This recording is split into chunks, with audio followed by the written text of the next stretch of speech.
গত যে জুমার দিন গেছে, কারা কারা জুমার নামাজ পড়তে গেছেন হাত তোলেন তো। যাই জাননি তাই দেন হাত তোলেন না। এই ওই বুড়া যায়নি, আলু বান্ধবের দিয়ে যাওনি, মরদি আছো উই আগে জান্নাতে যাবি রে, লিল্লাহে তাকবীর। তাহলে মসজিদে আপনারা গেছেন তাই না? ইমাম সাহেব খুতবা পড়েননি? খুতবা পড়েছেন তো, অনেক দিন হলো খুতবা শুনছেন।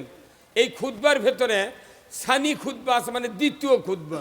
এই দ্বিতীয় খুতবার একবারে লাস্টে 3টা বক্তব্য আছে।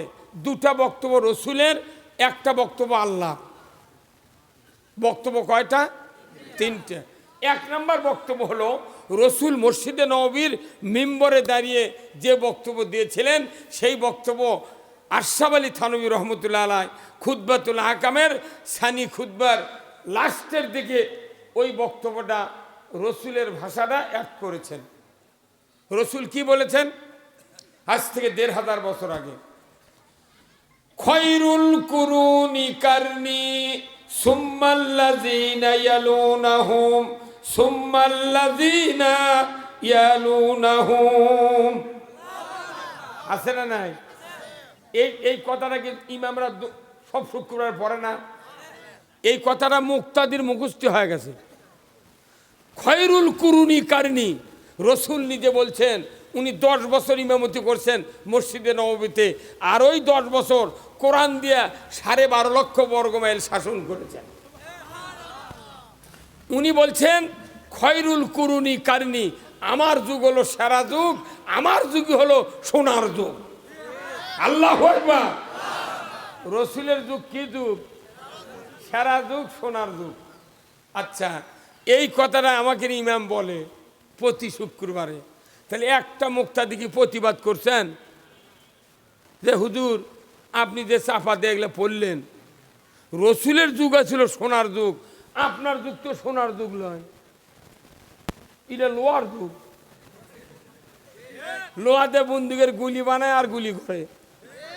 রসুলের যুগে সুদ ছিল না, চুরি ছিল না, জেনা ছিল না, লটারি ছিল না, গাঁজা মদ জুয়া এগুলি সব নিষিদ্ধ ছিল।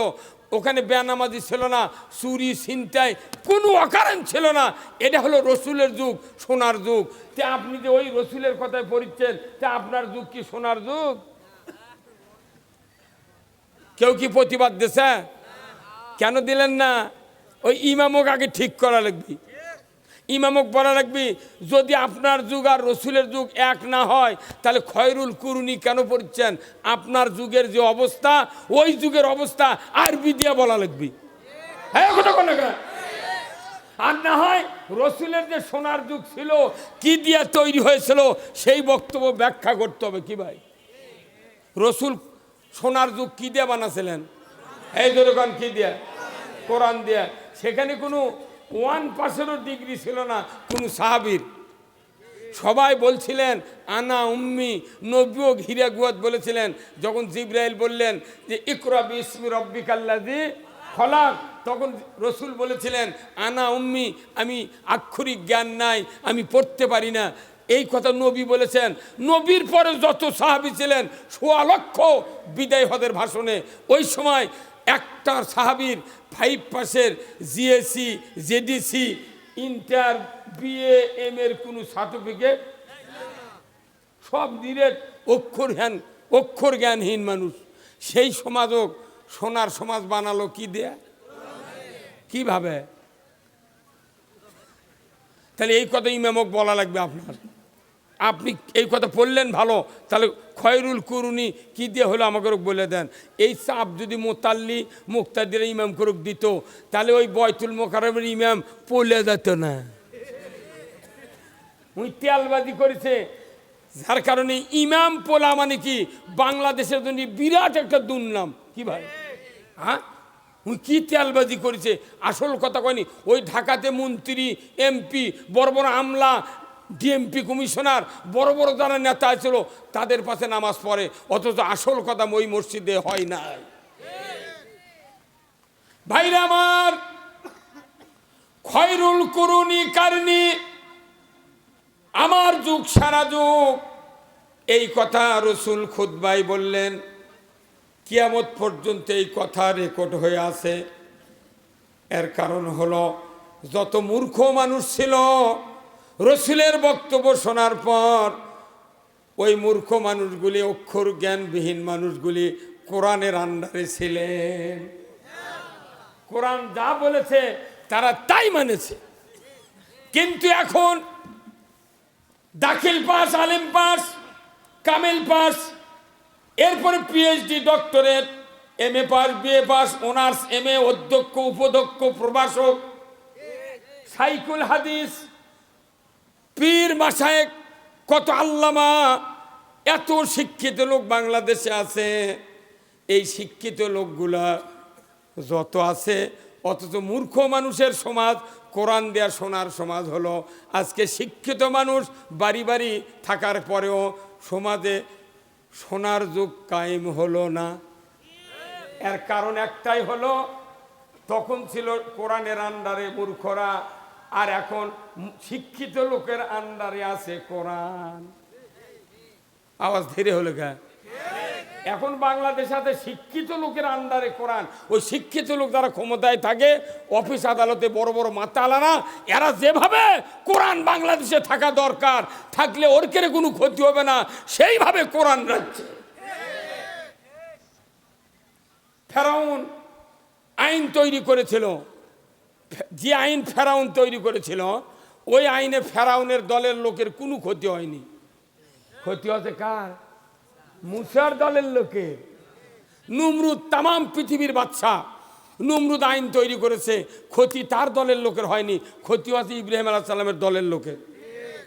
আবু জেহেল ক্ষমতায় ছিল, যে আইন তৈরি করেছে, এই আইনে আবু জেহেলের দলের লোকের ক্ষতি হয়নি, ক্ষতি হচ্ছে কার দলের? রাসূলের দলের লোকের ক্ষতি হচ্ছে। হযরত বেলাল, ইয়াসির, আম্মাম, সুমায়া এরকম মারপিট দিয়া শহীদ করে দিয়েছে, কথা ঠিক কিনা? কিন্তু আবু জেহেলের দলের কেউ ক্ষতি হচ্ছে। এখন এসে সারা পৃথিবীতে দেশ চলতেছে কোরআন ছাড়া অন্য আইন দিয়ে। ব্রিটিশ 190 বছর ভারতবর্ষ শাসন করছে।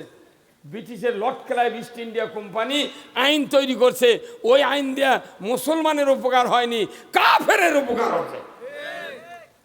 পাকিস্তান স্বাধীন করার ইস্যু ছিল, পাকিস্তান এটা পবিত্র জায়গা বানাবো, এখানে কোরআনের পার্লামেন্ট কায়েম করব। এই ইস্যুতে পাকিস্তান আন্দোলন করে দেশ যখন পাকিস্তান স্বাধীন হতে 47-এ, তখন তারা আর কোরআনের আইন কায়েম করেনি। কথা কোন 54 বছর হচ্ছে দেশ, কত বছর হচ্ছে স্বাধীন হয়? 54 বছর। 17টা প্রধানমন্ত্রী গেছে বাংলাদেশের, যাই ক্ষমতাত গেছে 17 বার আইন সংশোধন হচ্ছে। কতবার? 17 বার আইন সংশোধন হচ্ছে। যাই ক্ষমতাত যায় ওরই সুবিধা মতো আইন তৈরি করে, ওর দলের ক্ষতি হয় না, অন্য দলের ক্ষতি হয়। হ্যাঁ, কথা কন না। কারণ কি? ওরকে দলীয় চিন্তা আছে। আর আল্লাহ আইন বানাচ্ছে, আল্লাহর কোনো পরিবার নাই, কেউ নাই, ভাই ভাস্তা নাই, কেউ কুটুম্ব সাক্ষাৎ নাই, বিয়েই নাই, কেউ নেই। আমি আইন বানাবো সবার সমান। ওই জন্যই সূর্য যখন রোদ বাড়ায়, হিন্দু কাফের মুশরিকের বাড়িতে রোদ, পীরের বাড়িতে রোদ। এখন সূর্য নাই, সবার বাড়িতে কুয়াশা। তাহলে আপনি আল্লাহর আইন বোঝেন না? আল্লাহ যে পরিবেশ দেয়, পুরা জাতির উপর ওই পরিবেশ খাটিয়ে যায়। তাহলে এখন এই কোরআনের ভেতর যে আইন আছে, কোনো পক্ষপাতিত্ব হবে। চোরের যদি হাত কাটা হয়, বিএনপি, জামাত, আওয়ামী লীগ, হিন্দু, মুসলিম, কারু কি বিপদ হবে? চোরের হাত কাটলে দেখো চুরি বন্ধ হয়ে গেল, সবাই দুয়ার খুলে দিয়ে শুয়ে থাকবি। কথা কোন গা? জেনা বন্ধ হবে সঙ্গে সারে আইন দেয়া। একটা মিয়া স্কুল কলেজ রাতের অন্ধকারে রাস্তা দিয়ে হাঁটবি, ওর গাও টাচ করার মরদ নেই। অথচ বাংলাদেশে জেনা বন্ধের আইন নাই। 72 বছরের বুড়ি যদি এই সড়ক দিয়ে যায় রাত্রে, ও কুড়িয়া খাবি। কথা কোনে কারা? তাহলে এই আইনগুলো দরকার আছে না নাই? এই আইন রসুল কায়েম করছে। হুজুররা আজ কি নতুন আইনের কথা শুনিচ্ছেন? 60 বছরের বক্তৃতা শুনে এখনো আল্লাহর আইনের পক্ষে আওয়াজ না তুললে আখিরাতে ফাঁসির কাজটা আমাদেরকে তুলতে হবে। আল্লাহর আইনে যে চালু হওয়া দরকার। কে ক্ষমতার দাবি যাক, তুমি আল্লাহর আইন চালু করো। কি ভাই? আমি ক্ষমতার যাব না, যাই দাবি তাই চালু করো।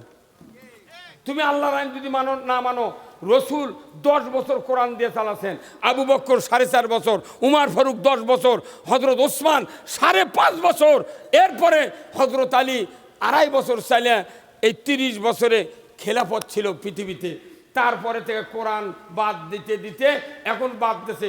কোরআনের কোনো আইন নাই, তাহলে কোরআনের যদি আইন না থাকে তুমি তাহলে সব আইনই বদলাও। কতক্ষণ লাগা আমি কোরআনের আইন মানবো না, তাহলে তোমার যে খাতনা করা নবীর সুন্নত, ইব্রাহিম আলাইহিস সালামের সুন্নত, তাহলে তুমি খাতনা করো না। তুমি যেহেতু কোরআন বদলাছো তাহলে খাতনা করা হবে না। একটা MBBS ডাক্তার যদি খাতনা না করে ফকিন্নির বিটুয়ার সাথে বিয়ে বসবে না। কতক্ষণ?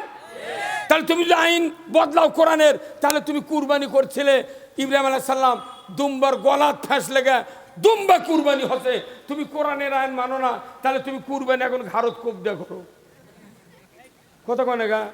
ও তুমি সব আইন মানবে, সব আইন আল্লাহর মানবে, আর দেশ কোরআন দিয়ে চললে তোমার মাথা গরম। তখন হুজুররা আবার কি কয়,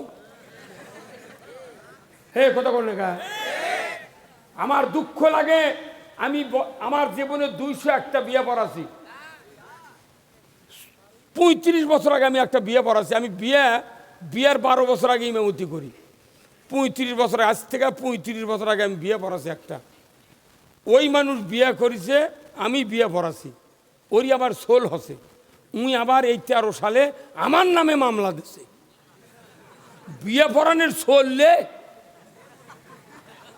আমি ওই দিন থেকে তওবা করছি, ভাই আর জীবনে বিয়ে পড়াবো না। হ্যাঁ কথা কর, বিয়ে পড়ে কি লাভ? যার বাপের বিয়ে পড়াচ্ছি উনি আবার আমার নামে মামলা দিছে, আর বিয়ে পড়ার আমি বাদ দিয়েছি। ওরে বাপ রে বাপ, দেখি তুই বউ কেঙ্কা করে ভাই, তুই আমাকে দিয়ে বিয়ে পড়ে নেবু, আবার মামলা দেখো কোটর তুলে দেবো, ওই দিন শেষ। হ্যাঁ কথা কর, একবারে শেষ হবে বাংলাদেশে। এইবার একটা বিপ্লব হয়ে যাবে, কথা ঠিক কিনা? আবার আল্লাহ বলেছেন, কুল হাবিতু মিনহা জামিআ ফাইম্মা ইয়াতিয়ান্নাকুম মিন্নি হুদান ফামান তাবিয়া হুদায়া ফালা খাউফুন আলাইহিম ওয়ালা হুম ইয়াহজানুন। আল্লাহ রাব্বুল আলামিন বলেছেন, হে আদম বংশধর, পৃথিবীর জমিনে নেমে যাও, মিন্নি হুদান, আমার তরফ থেকে যে হাদায়াত বানিয়ে যাবে, ফামান তাবিয়া, যদি এতাত করতে পারো, ফালা খাউফুন, তোমাদের জন্য কোনো ভয় নাই, ওয়ালা হুম ইয়াহজানুন, তোমাদের জন্য দুশ্চিন্তা হবে না। জোরে কর না মারহাবা। কোরআন মানলে ভয় নাই, চিন্তা নাই, কার কথা? বিশ্বাস হয়? তাহলে কোরআন মানলে তাহলে সুদ দাসত চললো কে? চুরি চলে কে? জয়পুর হাটের রাজ্জাক মামার লটারি বগুড়া দাসত চললো কে?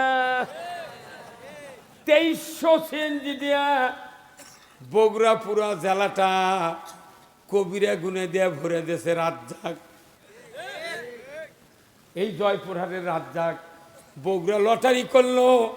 বগুড়া শহরে 450 মসজিদ, কমপক্ষে 150 মাদ্রাসা, এই ইমাম মুয়াজ্জিন মুসল্লি, ওখানে পুলিশ আছে, এসপি আছে, ডিসি আছে।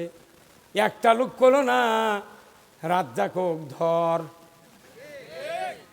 কত ভাই?